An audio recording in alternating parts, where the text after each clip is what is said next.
دنیا کو یہی تو بتانا چاہتے ہیں جو علی قدموں میں بیٹھ کے کہہ رہا ہے انا عبد من عبید محمد، وہ بادشاہ کتنا قیمتی ہے۔ اور پھر سردار کے کیا کہنے۔ مسجد کوفہ پہ میرے مولا تشریف فرماتے سوال ہی آ گیا، یا علی ایک حدیث سمجھ میں نہیں آ رہی، رسول کی حدیث ہے۔ اس نے کہا رسول نے فرمایا تھا کنت نبیا وآدم بین الماء والطین، میں اس وقت بھی نبی تھا جب آدم کا پانی میں اور مٹی میں تھی۔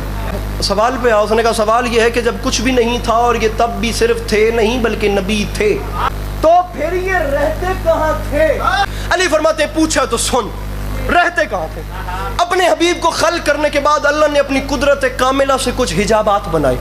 ان حجابوں میں سب سے پہلے اللہ نے اپنے حبیب کے نور کو رکھا۔ علی فرماتے ہیں پوچھا تو سن، اللہ نے اپنے حبیب کے نور کو سب سے پہلے حجاب قدرت میں رکھا، حجاب قدرت کے بعد حجاب عصمت میں رکھا، حجاب عصمت کے بعد حجاب عزت میں رکھا، حجاب عزت کے بعد حجاب عظمت میں رکھا، حجاب عظمت کے بعد حجاب رحمت میں رکھا، حجاب رحمت کے بعد حجاب صحانت میں رکھا، حجاب صحانت کے بعد حجاب انابت میں رکھا، حجاب انابت کے بعد حجاب مزید میں رکھا، حجاب مزید کے بعد حجاب صبر میں رکھا، حجاب صبر کے بعد حجاب حیا میں رکھا، حجاب حیا کے بعد حجاب رضا میں رکھا، اپنے حبیب کے نور کو حجاب رضا کے بعد حجاب وفا میں رکھا۔ علی فرماتے ہیں حتیٰ کہ 20 حجابوں سے گزر کر اپنے حبیب کے نور کو جب باہر نکالا، 1000 سال تک اللہ کے حبیب کا نور ایک حجاب میں تسبیحیں کرتا رہا۔ کسی پردے میں اللہ کے حبیب کے نور نے سبحان ربی الاعلیٰ پڑھا، کسی میں سبحان ربی العظیم پڑھا، کسی میں سبحان ملک المنان پڑھا، کسی میں سبحان ذی الملک والملکوت پڑھا۔ علی فرماتے ہیں جب 20 حجابوں سے گزرنے کے بعد میرے آقا کا نور باہر آ گیا تو اللہ نے اپنے حبیب کے نور کو دیکھنا بھی شروع کیا اور القابات دینے بھی شروع کیے۔ وہ فرماتا گیا، نبی سجدے کرتے گئے، اللہ فرماتا گیا تو ہی مخلوق اول ہے، تو ہی خلق اول ہے، تو ہی ختم اول ہے، تو ہی خلق رسول۔